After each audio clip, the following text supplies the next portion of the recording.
So first, thanks to Derek and Bill who invited me to talk here based on knowing almost nothing about me, which is very brave of them. I've got to confess that this talk isn't really about Haskell. It's sort of incidentally about Haskell. So all of the code is going to be in Haskell, and that's mainly because I know Haskell and most of you guys know Haskell, but really the same talk could be done with all the code in ML, or it could be done in Scala instead, any language that has algebraic data types, because really this is just a talk about types.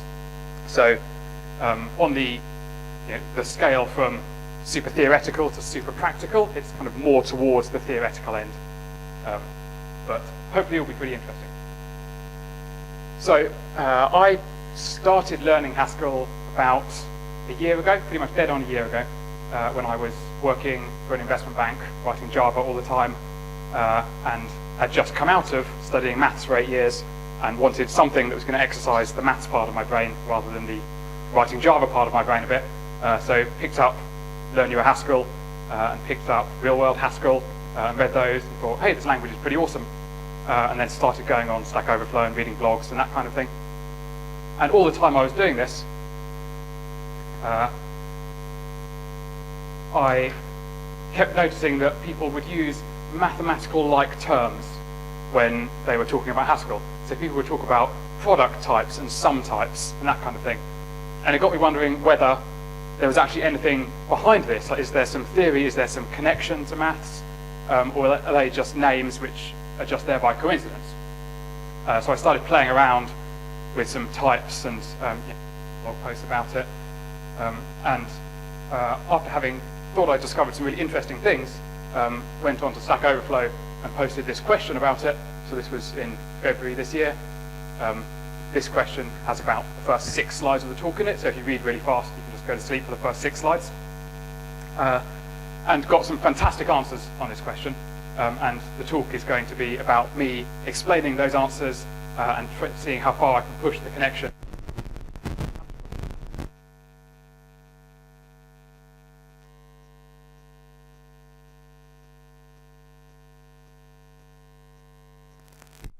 Haskell guru, who's written a lot of libraries. He wrote the Xmonad window manager, if anyone uses that. And he explained algebraic data types by saying that Haskell's algebraic data types are named such since they correspond to an initial algebra in category theory, giving some laws, operators, symbols to manipulate. And I immediately went, category theory, initial algebras, what the hell? This scared the hell out of me, and I decided not to think about this for about another 2 months. And it wasn't until much later that I realized what I'd done is focus on the wrong things about what Dom was saying here. So what I should be focusing on is algebras are just things with symbols, operations, and laws. And actually, it's really great that you have a whole bunch of category theory backing it up. And it's great that Haskell's types form an initial algebra in a category. But to actually get some intuition and understanding of it, you don't need to know about any of that. So this sentence is going to be the last time that I say the word category in this talk, and everything else will be much lower level. Okay, so algebra is something that most of us learned at school, and we have a bit of an idea about what it is. I'd like to present a couple of different algebras, and then give some sort of higher overview of what algebra is. So according to Don Stewart, an algebra is something that has symbols, operations, and laws. So here's an example of algebra. This is the algebra you learned at school, where the symbols are numbers. So you have 0, 1, 2, they go on. You might have a half, you might have pi, and then you can have x, y, and z, which can stand for any other number or maybe something else. And then the operations that you learn about in school algebra are addition, subtraction, multiplication, division. There can be more of these, so the factorial is an operation. So these are things that aren't numbers themselves, but you can take numbers and give it to one of these operations and they give you back another number. Okay, so plus is a binary operation, you give it 2 numbers and it gives you back another number. And then there are laws in school algebra as well. So one of the laws is that 0 plus x is x. Okay, if you add 0 to something, you get the same thing back. So that's an example of an algebra. Haskell types are an algebra as well. So here the symbols are types themselves. So this guy up here is what people call unit. Okay, it's the most boring type. It only has one value, which is the unit, and it's what you use if you return something from a function. You don't care what you return, but you have to return something, so you just return unit instead. And then you have ints and bools and lots of other examples. All of these, incidentally, are examples of finite types. Int is sort of conceptually supposed to be infinite, but really there's only 4 billion or so of them. And you have infinite types as well. So integer, for example, is an example of an infinite type. There are infinitely many different values that an integer can have. And then the operations are type constructors. So these are things that aren't types themselves, but if you give them a type, they give you a type back. So maybe is an example. Okay? There's no such type as maybe, but if you give maybe another type, like int, you get maybe int, which is a type. So these things are not types themselves, but they're the operations in this algebra. And laws, we don't really know what the laws of the Haskell algebra are yet. Maybe you already do, but I haven't said anything about it. So we'll see some of those in a while. The key point I want to make here is that we're concerned with Haskell's types, and we're going to be doing computations with the types. We don't really care that much about the values, which is sort of the opposite to when you're actually programming, when you care a lot about the values. So here's the overall high-level view of algebra, which is that symbols are just things. Operations are ways to make new things out of the old things. So you take one or two or more old things, and you put them together and you get a new thing. And laws are rules that things follow. And I'll explain this a bit more as we go on. Okay, I have a short prelude. I had this idea that I wanted to make the talk executable. So there will be some code in the talk. And if you are sitting with a laptop, either now or later, you'll be able to type in that code. And if you had a text editor, had GHC, you could then compile it, and you see that it compiles. And when it compiles, you know that I've said something which, at least if not right, is type safe. So if anyone does have a laptop, you can type in the code, and if it compiles, that's great. If it doesn't, then either you've made a mistake or I've made a mistake. So check that you've made a mistake. And then if you definitely haven't, then tell me that I've made a mistake, and everyone will benefit. But if you want to do it, you need to have this language pragma at the top, otherwise it won't compile. Okay, so the simplest, one of the simplest objects in maths is the number 1. And I'd like to work out what the Haskell version of 1 is. And when people are writing papers about this, they call it unit rather than calling it 1. Okay, but it's just a name.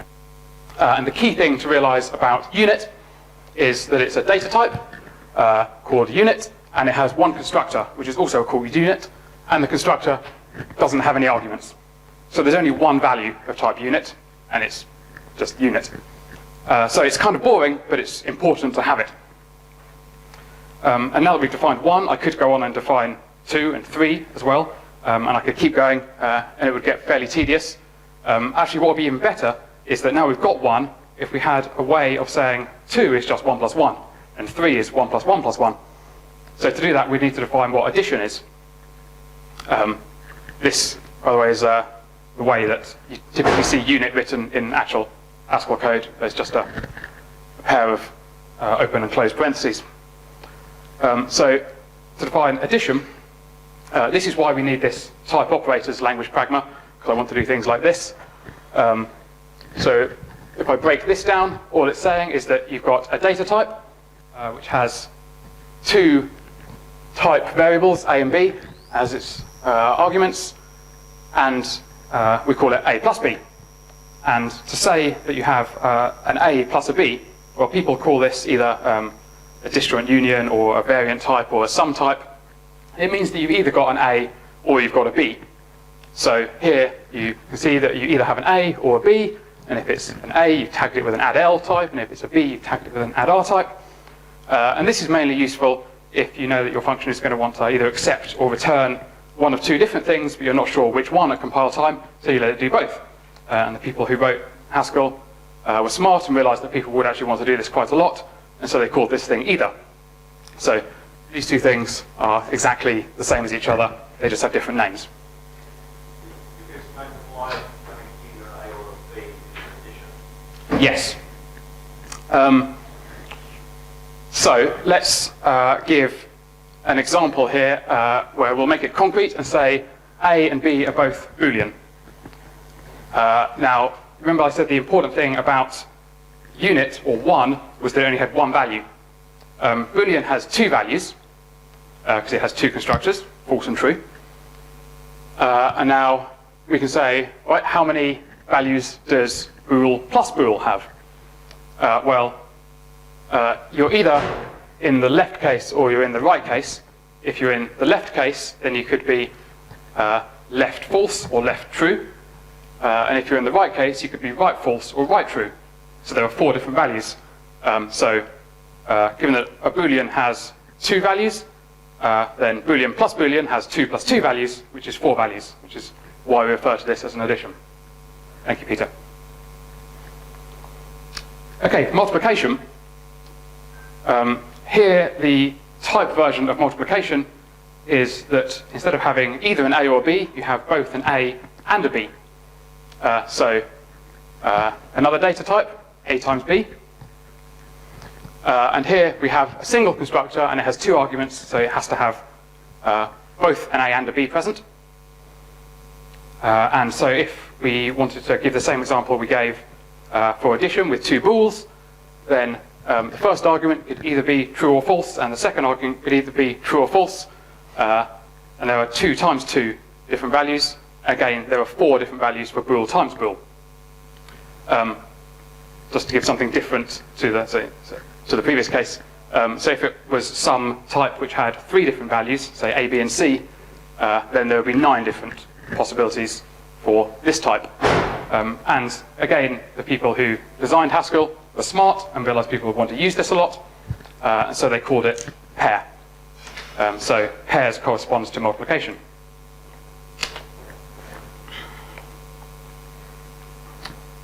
Zero is a tricky one. We definitely have 0 in school algebra. You don't really have it in Haskell. So I went to the paper, A History of Haskell Being Lazy with Class, which is by these 4 guys at the bottom. And they say that in general, an algebraic type specifies a sum of 1 or more alternatives, and each alternative is a product of 0 or more fields. It might have been useful to permit a sum of 0 alternatives, which would be a completely empty type, but at the time, the value of such a type was not appreciated. I think this is a bad Haskell pun. What we're going to do is do what the designers of Haskell would do if they could go back in time and do it properly. So this is why we need the empty data declarations language pragma at the top. So 0 is generally called void in the computer science literature, and you just write a data type called void, and it doesn't have any constructors at all. So it's impossible to actually make a value that has type void, which makes sense, right? Void is supposed to be 0, and it has 0 values, because you can't construct one. This is the most zen slide of the talk. The rest of them will have more content on them.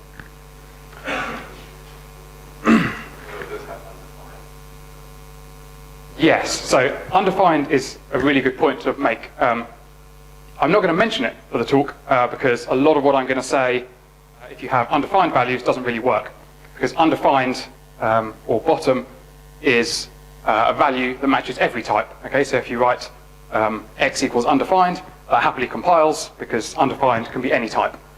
A lot of the things I'm going to say don't really work when you have undefined, so I'm going to happily ignore it for the rest of the talk. Okay, and while we're here, we might as well define 2. So I said that 2 is just 1 plus 1, so 1 was called unit.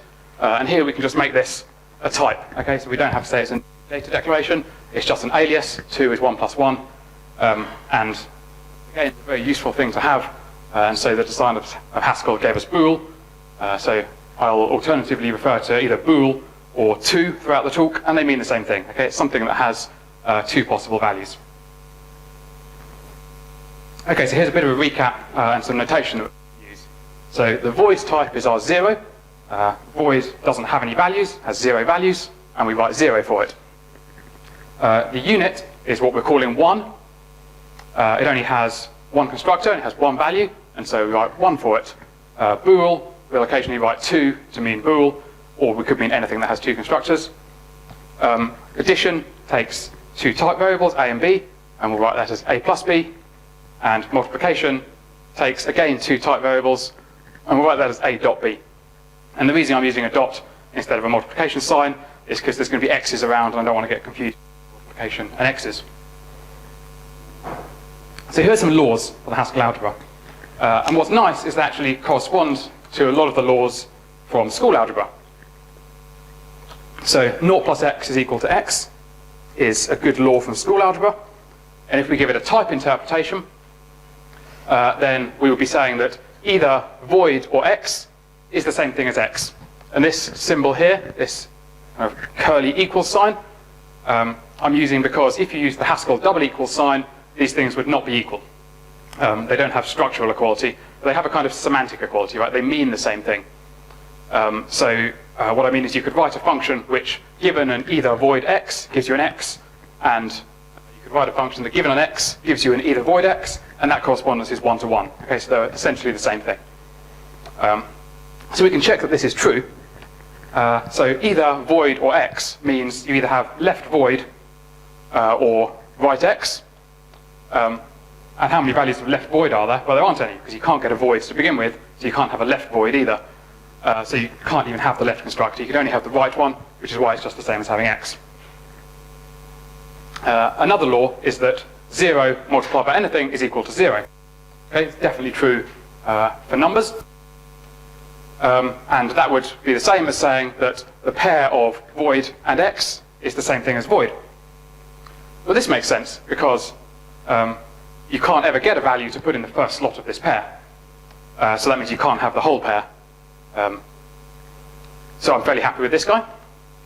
Another is that 1 times x is equal to x, which, given a type interpretation, is saying that the pair of unit and x is the same as having an x. This makes sense because you know there's only one possible value that can go in the first slot of this pair, and that value is unit. So given that you always know what's going to be there, there's no point having it at all. Yeah.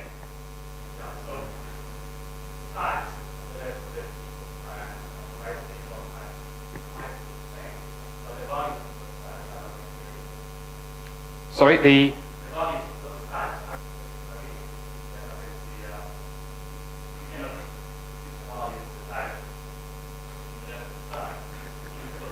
yes, it won't type check. So they don't have, the types are different, but they are equivalent to each other. So they're isomorphic to each other.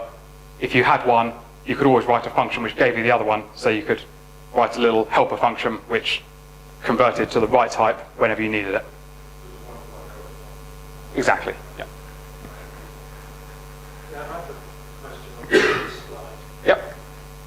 You're written here undefined. Yep.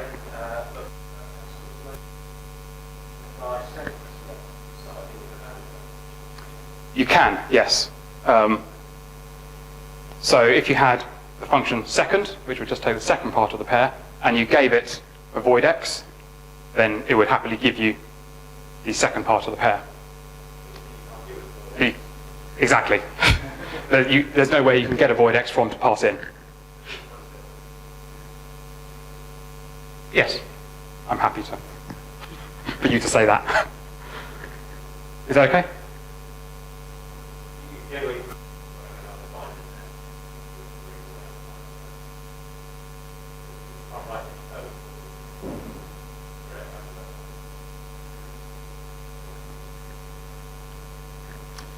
Okay, so if we are done with this slide, another law is that x plus y is the same thing as y plus x. So having an either xy and an either yx is a relatively simple function to take one of them and give you the other, which is that you just exchange all the lefts and rights. So these two things have this semantic equality.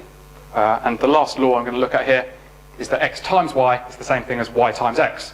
And all you'd have to do here to convert an xy into a yx is just swap over the two elements of the pair.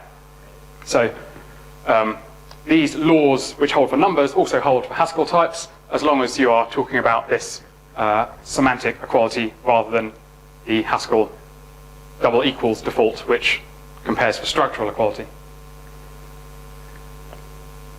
We haven't talked about functions yet. And functions are kind of important to Haskell. One of its defining properties is that functions also are types, right? So you can have function types. And I think the best way to figure out what the algebraic equivalent of functions is to do a couple of examples first. So any function has a domain, which are the set of all the inputs, and a range, which is all of the possible outputs you could have. So the function that takes a bool to a bool has its domain as true and false, and its range also as true and false. And now, so far we've had this kind of counting correspondence in that the name of a type has been the same as the number of values of that type. So bool we called 2 has 2 values, unit we called 1 has 1 value. So we could try counting the number of functions there are here and see if we can use that to give us some kind of algebraic correspondence. So a function is just a mapping from the domain to the range. And the number of functions here, well, either both true and false could map onto true. So these arrows down here, so that's 1. Or both true and false could map onto false down here, so that's 2. Or you could have the identity function, where true maps to true and false maps to false. Or you could have the function which swaps true and false. So there are 4 different functions from bool to bool. And a way that we could have done that without enumerating them all is to realize that true can map to 2 different values, and false can map to 2 different values, and 2 times 2 is 4. 2 times 2 is also 2 squared, which will become important in a second. If we had 3 different values in our domain instead, a, b, and c, we can ask how many functions there are here. I'm not going to list all of them, but we can do the same kind of counting argument. So a can take 2 values, b can take 2 values, and c can take 2 values, and 2 times 2 times 2 is 8. It's also 2 cubed. And if we had 3 different values on the bottom, then we'd have 3 times 3 times 3, which is 3 cubed, which is 27. So 27 different values from a domain of size 3 to a range of size 3.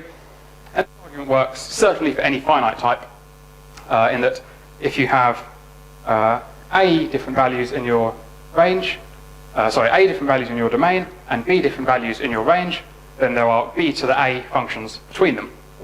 So this motivates writing functions in our algebraic world as b to the power a. So this definitely works for finite types, and for infinite types we're just going to keep the notation, even though it might not make any sense to say what's b to the power of infinity. We're just going to work with it and see where it leads us.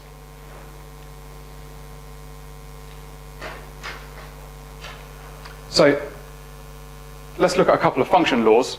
So a law of high school algebra is that 1 to the power of anything just gives you 1 back.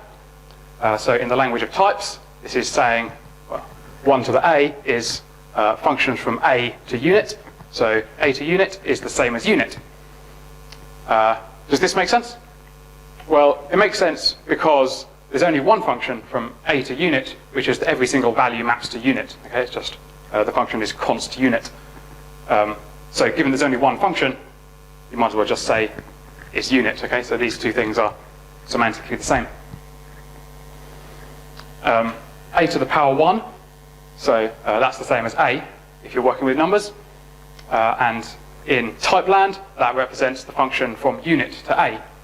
Now any function which takes a unit and gives an a, well, you decide what the entire function is just by picking what its output is going to be. Okay, so it's only got one possible input, so there's only one possible output value it could have. And so its output, the choice of output determines the entire function. So there are the same number of functions as there are potential outputs. So we can say that the set of functions from unit to a is equivalent to a itself. This is a trickier one. So this is saying the exponent rule from algebra, so that b times c to the power a is the same thing as b to the a times c to the a. Again, works for numbers. In types, it has this interpretation that if you have a pair of functions, an a to the b and an a to the c, you can factor out the inputs to them. So you could write that function as something which takes an a and returns a pair, b and c. This is something that's actually you sometimes see used in real-world Haskell code. So the The data lens library, for example, uses exactly this transformation. So without getting into it too much, in the lens library, you have two functions which are a getter and a setter. And they have a common input, which is the object whose properties you are getting or setting. And so in the code base, they're just factored out into this form, which gives you some minor efficiency gains. And here's the final function law I'm going to look at. So c to the power of b times a is the same thing as c to the b to the power a. And if we translate that into type land, well, on the left-hand side, you've got something from a pair a and b to a c. And on the right-hand side, you've got a function which takes an a and gives you another function from b to c. And this is exactly currying and uncurrying. Okay, so this is the curried version of the function, where it consumes the parameters one at a time. This is the uncurried version of the function, where you have to pass in a pair of both of the inputs. All of these algebraic laws have type-level equivalence. Is that a question at the back? Okay.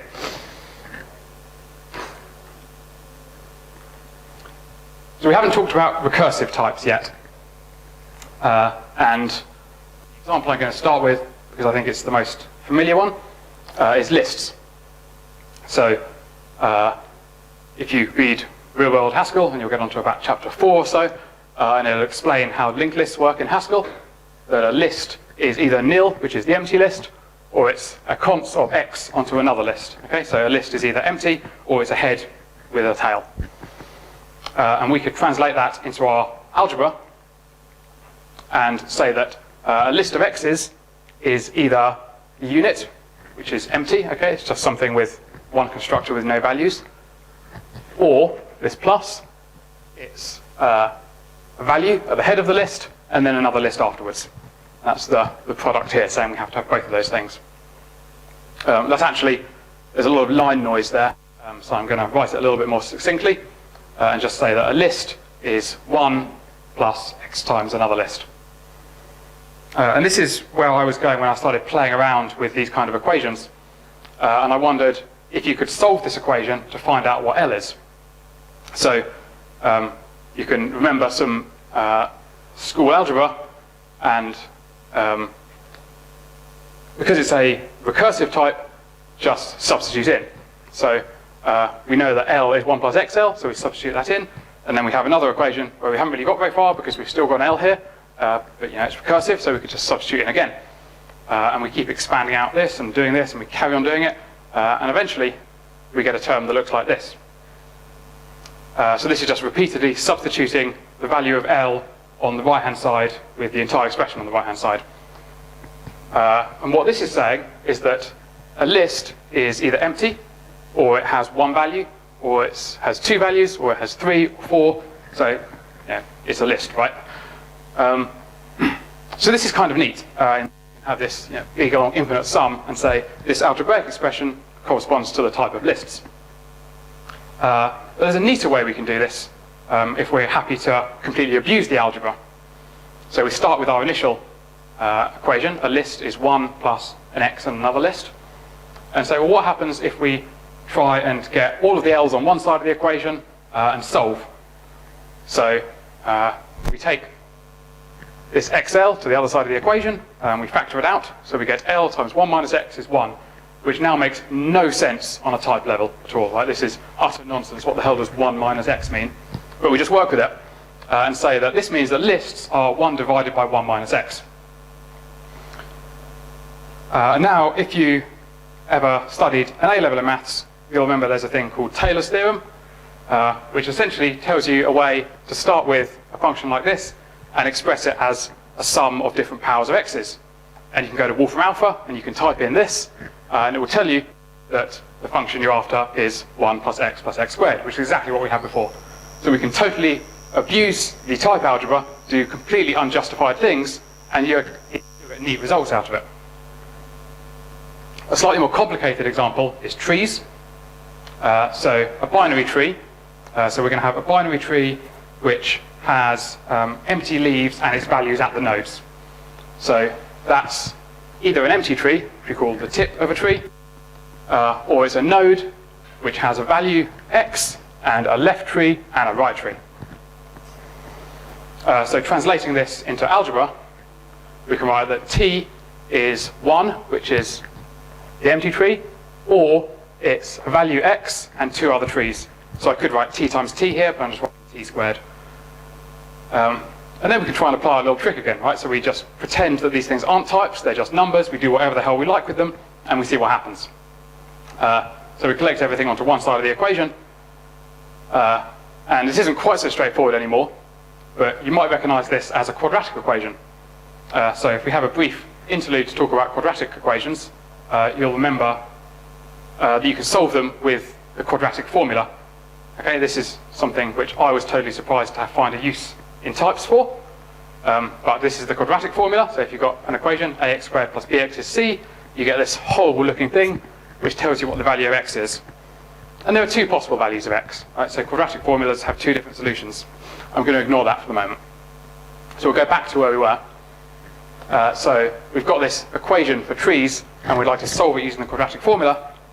So we do that, and we get utter nonsense out. Right? This makes even less sense than the list example did. Okay, so we've got another one of these subtractions of types, and then we take the square root of the type. And we subtract that from something else, and then we divide by a type as well, just to really screw with our brains. Okay, this is nuts. But you can just go to Wolfram Alpha and say, hey, Wolfram Alpha, what is the power series for this? And it will happily tell you that this is the same thing as this power series. This doesn't have quite such a nice interpretation. So it seems to be saying that trees could be unit, which is just an empty tree, that's fine. Or they could have one value, so that would be a node and two empty trees. And then there's a bunch of other stuff. So I went through and tried to see if this made any sense. And in fact, it turns out it does. So here's the equation at the top. So first it's saying a tree could be empty. Okay, this is my empty tree up here. It's light blue because it doesn't have any values. Or you could have an x, which is a tree with one value. So a binary tree with only one value is just a dot. Okay, both its branches are empty. Or it's saying there could be two different kinds of trees that have two values. And if you go and draw the trees with two values, you find there are these two. Okay, you have a node, and it either has a left value or a right value, and everything else is empty. And I went and did the trees with three values as well, just to show you there are 5 of them. And then I couldn't be bothered to draw the diagrams anymore, so I didn't do 14. But it's actually quite fun to go and work it out. Fun. If you spend 8 years studying maths, you think this kind of thing is fun. So this is actually neat. It's telling us that trees can have 1 or 2 or 3 or 4 or 5 values, and also the coefficient in front of it tells you how many different trees of that kind there are.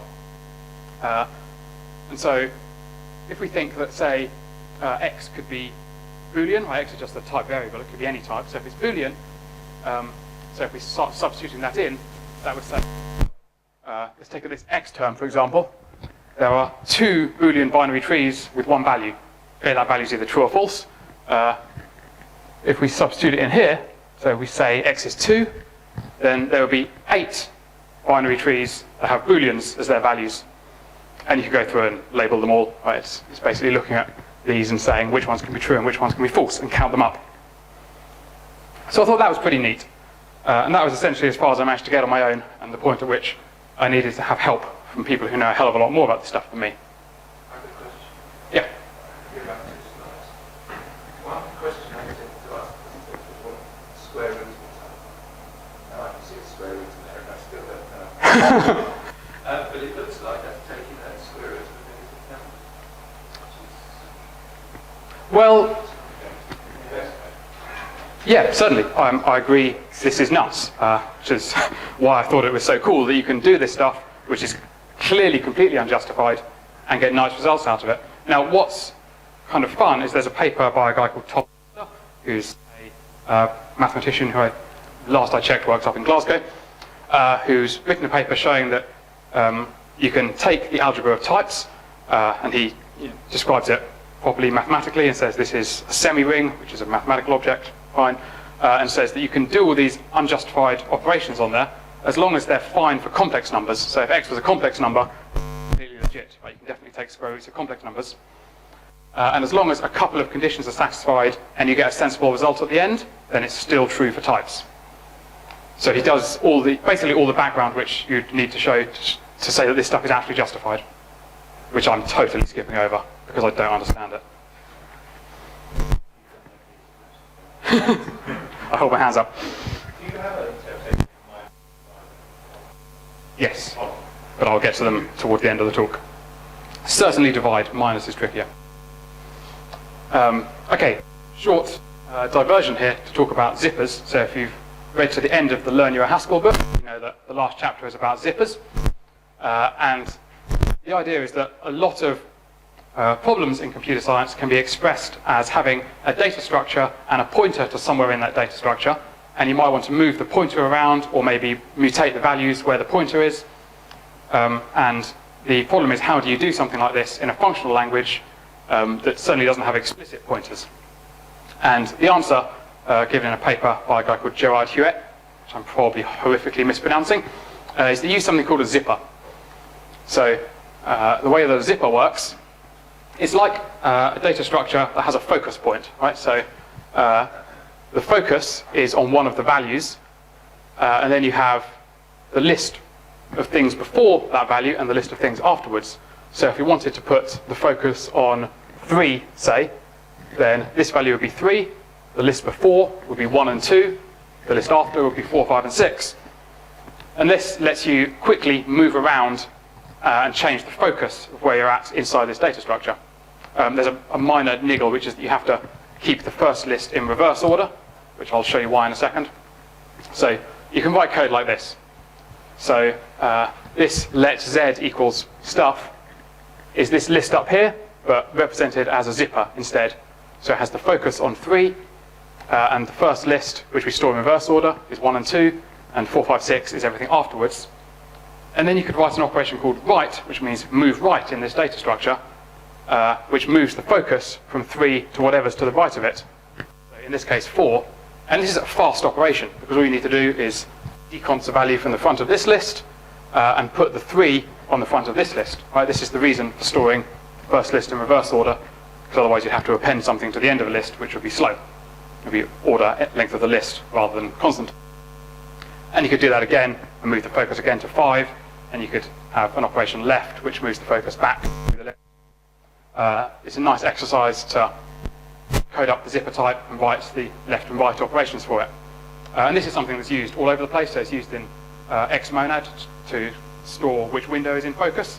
I've seen people write text editors in Haskell and use a double zipper. So one zipper on a particular line to keep the focus where the cursor is on the line, and another zipper to keep the focus on a particular line in the file. Zippers aren't completely fundamental, though. We can break them down, we can modularize them. Okay, so we're functional programmers, we like everything to be nice and modular. So a zipper really has 2 different concepts in it. It has the concept of where you are, where your focus is, and it has the concept of the data which is there. We can split the 2 apart. And the piece of data is easy, it's just an int or some other type. And the focus, where you are in the data structure, is the interesting part. And this, in the literature, goes by the name of one-hole context. And it's basically a way of tracking where you are in a list. So we could, this is clearly not valid code, but we could represent the one-hole context of this list by saying, right, a list of 1 to 6. And then if we wanted to get a zipper, we'd just pair that one-hole context up with a piece of data we want to go in the hole. And that's exactly the same thing as having a zipper. We just split it up into the data that goes in the hole and the thing that tells you where the hole is. So why am I talking about this? Well, we'll figure it out if I do a couple of examples and show you what the one-hole contexts for some pretty simple types are like. So x, just the singleton type, just a single type variable, x. If you want to ask what the one-hole context of this is, well, there's only one place to put the hole, which is to take out whatever's in the x and put a hole there. The hole is all it is basically a placeholder saying we don't care what's here, we're going to put a value in later. And that's just saying we have a unit there. So the one-hole context of this singleton type x is just a unit, right? When we paired it with an actual x, that would then go in the hole, and we'd have 1 paired with x, which we already know is just the same thing as having an x. If we had a pair instead, so a pair of x and x, which in our type world we write as x squared, and we say the one whole context of this, well, we can either put the whole in the left-hand side of the pair, or we can put the whole in the right-hand side of the pair. So we have a sum type, which is two pairs, one of which has a hole on the left, one of which has a hole on the right. And this hole is just the same as a unit, right? It's just a placeholder where we're going to put something later. So this is just x plus x, which is the same thing as 2x. So this is a neat interpretation of it, right? So saying x plus x is the same as 2x, you're saying if you've either got something with a hole on the left or something with a hole on the right, that's the same as saying we just have an x and then a boolean, this 2, which tells us whether we're on the left or the right where the hole is. We could do the same thing for a triple, so something of type x or x cubed. The hole could now be in the first slot, the second slot, or the third slot. So we end up with a sum type like this. And each of these terms is an x squared. And you have 3 of them because that 3 tells you where the hole is. So you have 3x squared. So if we collect these together, I've said that the one whole context of x is 1, of x squared is 2x, of x cubed is 3x squared.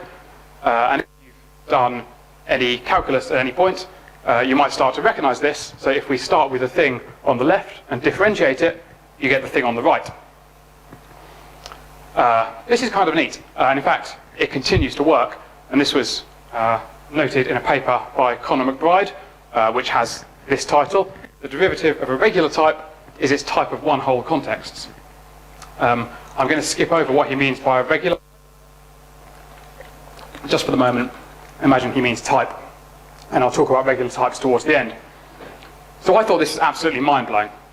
The fact that you can take something like differentiation, which is clearly a concept from calculus, which is to do with continuous stuff, invented by Newton in like 16 or 17 something, for dealing with rates of change and slopes of curves and areas under curves, and apply it to type theory, which is something which wasn't even a thing until the 1970s.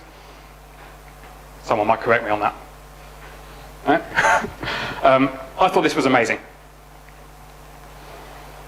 So let's explore this whole calculus of types a bit and see how far the correspondence goes. So I'm going to use this weird curly D guy to mean take the derivative. Okay? It saves on some writing. It makes the formulas look prettier. I'm a mathematician. I don't like writing much. So you know that if you take the derivative of a constant, you just get 0. So what's the type interpretation of this? Well, taking the derivative is like putting a hole in something. So you have to have a place where some data was, and then you put a hole where the data was. But something which is just a unit doesn't have any data. Right? There's just one value there. You can't plug data in. So it doesn't make sense to differentiate it. So you couldn't have a one whole context of unit. There's no such thing. So we say that's just 0. That's void. Right? It has no values. We already know that if you have a singleton type, something on its own, and you put a hole in it, you just get the unit type, and the unit is a placeholder, which is the hole where you're going to put some data later on. So that's neat. That works. That's valid calculus. If you have two different types, an f and a g, and you say, I want to put a hole in this type, so it's either f or g, well, you have to choose. Do you put the hole on the left side, or do you put the hole on the right side? So saying, let's put a hole in an either f or g is the same thing as saying we've either got a hole on an f, or we've got a hole in a g. And this, again, is valid calculus. If you have two functions and you differentiate their sum, that's the same as differentiating them both and adding them together. Differentiating products is a little bit trickier. So if you remember any of your school calculus, you'll recognize this as the product rule. So it's saying if we have a pair, an f and a g, and we want to put a hole in that, well, what can we do? We can either put the hole in the first element of the pair, in which case we've still got the second one. We haven't touched that, so that's an F with a hole in it and a G that we haven't touched. Or we could put the hole in the right-hand side of the pair, the second element, in which case we haven't done anything with the first one. So here's our second element with a hole in it, dg, and here's F, which is the first element of the pair, hasn't been touched yet. So this product rule, referred to as the Leibniz rule, invented by Gottfried Leibniz in 17-something, has a type interpretation as well, which I think is awesome. This last one is a step more complicated again, so it's totally acceptable to have switched off at this point.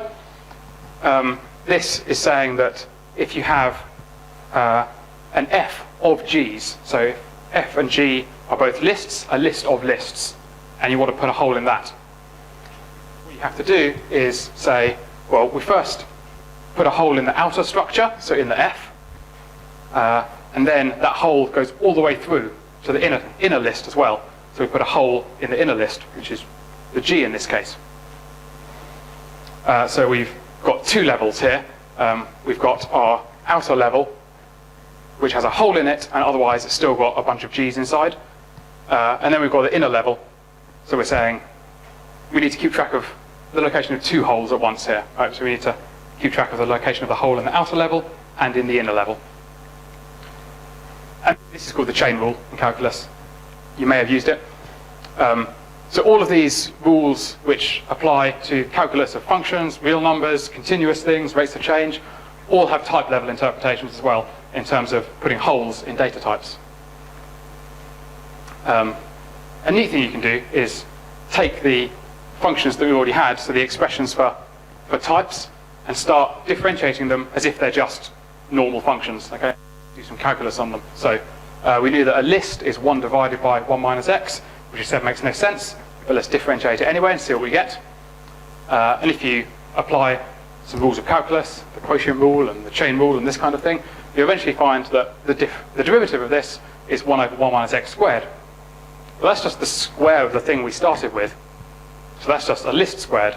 So we're saying that on the type level, the one whole context of a list is list squared, or a pair of lists, which is what we saw way back a few slides. Right? So you have the list of stuff before where you've put the hole, and the list of stuff after where you've put the hole, and then in between those two lists is where your focus is, where your hole is. We can do it for trees as well. So our equation for trees was t is 1 plus x times t squared. We could do it with this nutty square root thing that we saw, but it's actually just much easier to work with this, and you end up having to do a bit of implicit differentiation. So when we differentiate this, this guy just goes away completely. Differentiating 1 gives you nothing. And then applying product rule and the chain rule to this guy, you end up with this quite complicated looking type, which has a dt on the left and the right side. But that's fine, we can just solve and find out what dt is. Okay, so let's go a bit mental with types again.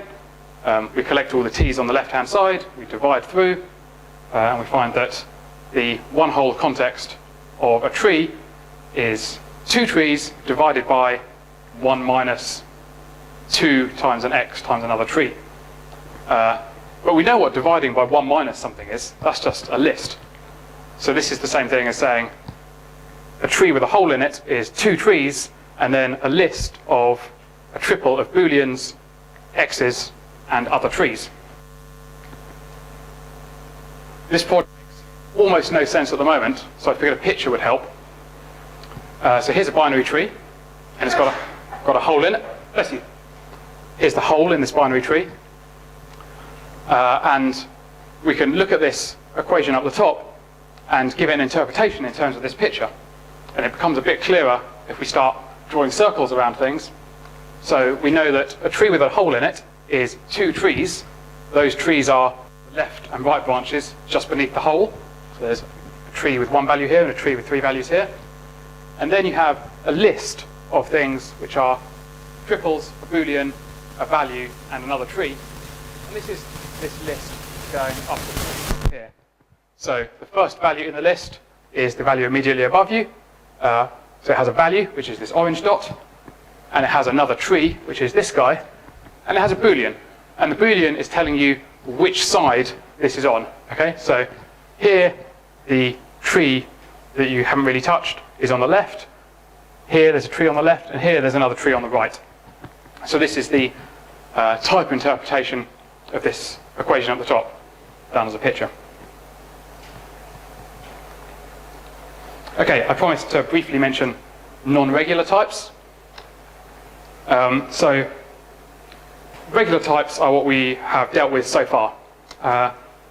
And the thing is, when you write a Haskell data type, there's an ordering of the arguments to all of the constructors. But you might conceivably have a type where you don't really care about the ordering of things. So, for example, a bag is a data type which holds a bunch of values, but you don't care about what order they're in, unlike a list, where you do care. You know, the ordering is the whole point of having a list, right? If you didn't care about the ordering, you'd use a different data type. So a bag has a bunch of stuff with no order. A uniqueness list is a list. It has order, but it has the restriction that all of the elements in it are unique, so there are no duplicate values in it. So if you try and const something onto the front of it and it's already in the list, you just get the same list back again. And a set is something that has both of these properties, right? So it has unique elements and you don't care about the order of the elements in there. So the set 3, 2, 1 and 1, 2, 3 are equal, whereas the list 3, 2, 1 and the list 1, 2, 3 are not equal. And there are various other more exotic data structures, so cyclic lists, where you care about the order, but only up to cyclic permutations, so the tail of the list joins onto the end. And these are all non-regular types. And you can ask if they have an interpretation in our algebra as well. So I'll take the example of sets, because they're the easiest one to work with and sort of fit into the algebra. You can do it with all the other types as well. It's just more complicated. And to understand sets, I'm going to first talk about fixed size sets. Okay, so sets with a particular size. So set n is the type of sets of size n. Okay, so all sets that have two elements. So set naught with values of type x, well, it's just an empty set, right? It's a set with no elements, and there's only one of those. It's just the empty set. So let's call that 1. Set 1 is all sets that only have one value. And if you have a set and it's only got one value in it, you might as well just have the value on its own. There's no point having the set. So that's equivalent to x. And then set 2, this is where it starts to get complicated. So we're looking for the data type of all sets with two elements, with the restriction that the order doesn't matter and that the elements in there are unique. And we can do this with a counting argument. So for the first element, we can put anything in the first element. Right? We can say if x is bool, we can put either true or false in there. And then when we choose something for the second element, we have to put something different in. And we've already used one element, so there's one fewer thing we can put in as the second thing to go in our set. And so we write this as x minus 1, and this is the subtraction types that I referred to do with uniqueness of types. But then we know that the ordering doesn't matter, so we want 1 and 2 to be the same as 2 and 1. And the way we deal with it is saying, well, we're overcounting. Right? So if we just say, well, think of all the things we can put in the first slot in the set, and then all the things that can go in the second slot, as long as they're not the same as the first one, we end up double counting, because we try and put 1 in the first slot and 2 in the second, and later on we try and put 2 in the first slot and 1 in the second slot. So everything is counted twice. So we divide by 2. Okay, this is somewhat specious. We divide by 2 to say we've overcounted, let's just divide everything by 2, and then at least this, interpreted as the number of different sets of size 2, will be correct. Whether it makes any sense on the type level, who knows? And we could carry on doing this, and for sets of size n, you find that you get this expression up here. So this is saying in the first slot you can put anything, then you've used a value, so you can't put that in the next slot, and then there'll be an x minus 2, and you go all the way down to the nth slot, where there are n minus 1 values that you've already used, and so you're much more restricted into what you can keep putting into your set. And the neat thing here is that say x was 2, right? And we say how many, so x is a boolean. How many sets of booleans are there of size 3? Well, we know there aren't any, because once you put true and false into your set, you've got nothing left to put in there. And this would have an x minus 2 term somewhere in the middle, which is equal to 0, so the entire thing would be 0. this dividing by n factorial at the end, this notation with the exclamation mark is math notation for n factorial, is because if you've got a set of n elements, there are n factorial ways to permute them, and so you don't care about order, so you just divide by the number of ways to permute all the elements in your set. And we write this using this notation to be concise. This is called, this x to the power n with a little underline, is called a falling factorial. It's just shorthand for this thing at the top. And then the type of sets of any size you just get by summing up the empty set and the set of one element and two elements and three elements. So this is the type expression for sets of any size, which is nice, but it doesn't make it. I can't look at this and say this makes sense as an equation which represents sets. So I'd like to try and make sense of it, and I'll do that by introducing an operator, which I use this triangle, so Greek letter delta, which is called a forward difference operator. So what we're saying is that the forward difference of f evaluated at x is f at x plus 1 minus f evaluated at x. Makes sense if f is a function and x are numbers. Might not make any sense for types. In fact, it does have a neat type interpretation, which is doing this to a type, this forward difference, is equivalent to putting all possible holes into the type. So instead of just putting one hole in when you differentiate, you're putting all possible holes in. And you can do a little bit of calculus and see this for yourself. But the cool thing is, if you take this operator and apply it to this and do all the algebra and work it out, you find that you get the same thing back again. So this is a fixed point of, set is a fixed point of this forward difference operator. So what's this telling us? Well, it's telling us the forward difference of a set is just a set, and the forward difference of a set is set of x plus 1s minus a set of x's, and that's equal to a set of x's. We don't really understand this subtracting of types, so we'll put it on the other side. So a set of things of type x plus 1 is the same as having two sets of type x. But we already knew that there's only one set of voids. So if x is a void, right? The only way you can have a set of voids is if it's empty, because you can't get any void values to put in there. So this is basically a recursion, right? This is a recursive definition of the set type, where now x's are types instead of values, and we could just keep resubstituting in, and eventually find that the type of set is 2 to the power x. And 2 to the power x, we know, is a function type, right? So this is 2 to the power x is the set of functions from x to bool. And the nice interpretation here is that for each x, it's either in the set or it's out of the set. So if x maps to true, it's in the set. If x maps to false, it's out of the set. That's the end. Code for this talk and the presentation will go on my GitHub account after the talk. Thank you very much.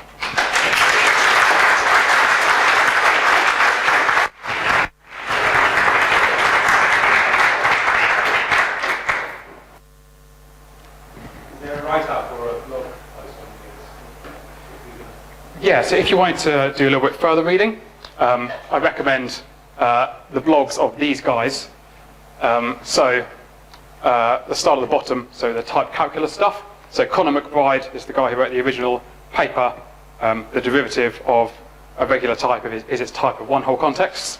So search Conor McBride's website. He's got a link to all of his papers there.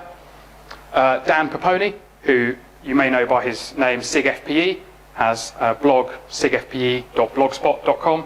If you just search SIGFPE, you'll find it, where he writes about a whole load of stuff, including types, the calculus of types, innovative interpretations of monads, physics, visual effects, like the whole thing. It's a really interesting blog. I recommend reading it.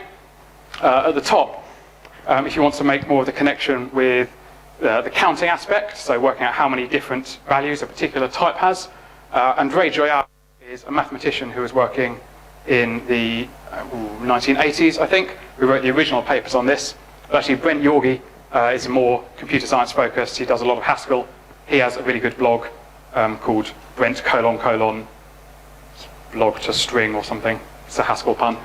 If you search for Brent Yorgi and find his blog, he writes a lot about combinatorial species, which are a way of looking at types which are a little bit closer to maths and get rid of a lot of the messiness, so don't have undefines and always have unique values and that kind of thing. So you can do nicer maths with it, but it doesn't map onto Haskell quite so well. And of course, we're very happy to answer any questions. Absolutely. Yeah. Yes.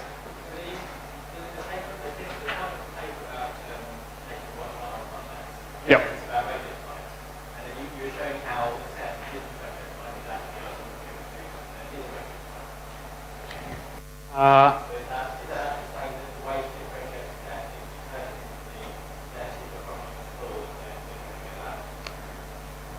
I'm not going to say I know the answer to that. So there's an interesting point to be made. So I've written set x equals here. If you look at the expression for sets we had up here, clearly everything in this expression is of finite size. There's no x to the power of infinity. But on the other hand, there is a function const true, which is a set with infinite size. So this doesn't quite work, and I suspect this may be related to the question you're asking, but I don't understand it. If anyone does understand it, tell Brent Yorgi about it. He'll be delighted. Are there any further questions? One more. And you mentioned that evidence, and it's on this there's a correspondence between imaginary number and imaginary number.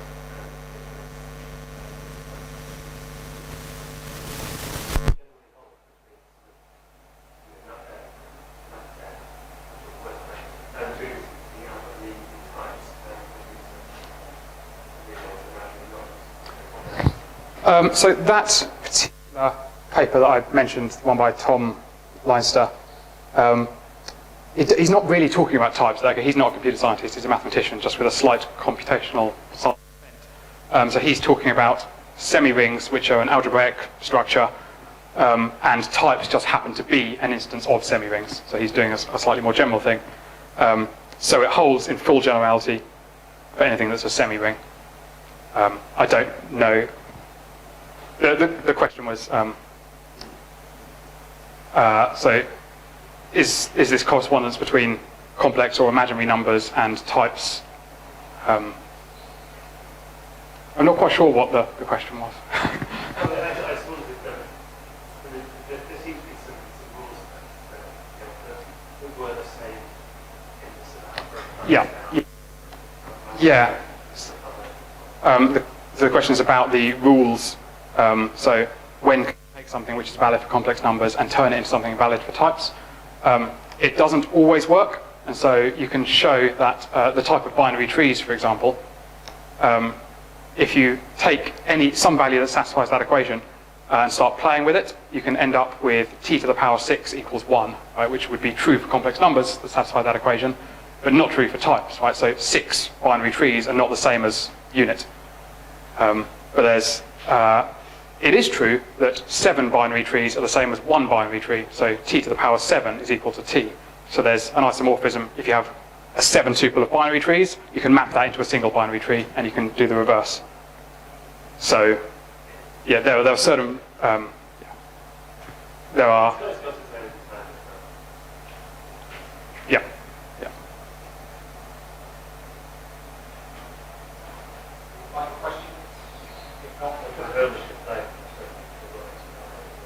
Sorry? Relative type? Did I say regular type?